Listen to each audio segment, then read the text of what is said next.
बात की? मैं मुझे कोई नहीं ना, इनकी अपनी गलती। शायद अगर इन्होंने मुझे बोलने दिया होता मैं खुद विड्रॉ करता। मैं विड्रॉ करने के तैयार मैं दूसरे अंदाज में उसी चीज को कह देता। इन्होंने बोलने नहीं दिया। अब तो कोई माफी मांगने वाली बात ही नहीं है। अब तो बात रिकॉर्ड पे आ गया जो आ गया। अगर इन्होंने मुझे एक सेकंड भी बोलने दिया होता, मैं खड़ा था ये कहने के लिए, तो ठीक है, मैं उन अल्फाज को विड्रॉ करके दूसरे अंदाज में कह दूंगा।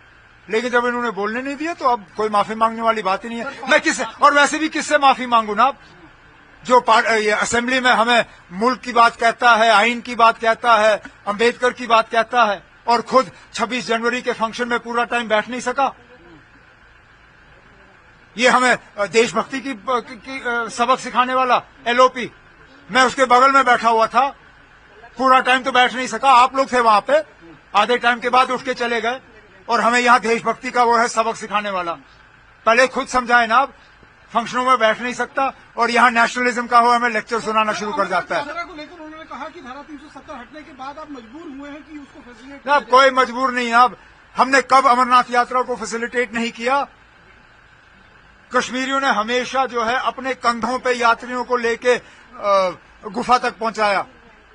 कब हमने यात्रा को फैसिलिटेट नहीं किया? हम तो हमेशा, कश्मीरियों के बिना वो यात्रा मुमकिन ही नहीं है। आप जरा बताएं ना, आप कब बिना कश्मीरियों के वो यात्रा मुमकिन हो पाई? ये आज फैसिलिटेट करने वाली बात नहीं है। उस गुफा को ढूंढा ही वहां का एक रहने वाले ने। हमने हमेशा इस यात्रा को फैसिलिटेट किया है, आगे भी जाके करेंगे। इसको 370 से लेके कोई लेना देना नहीं।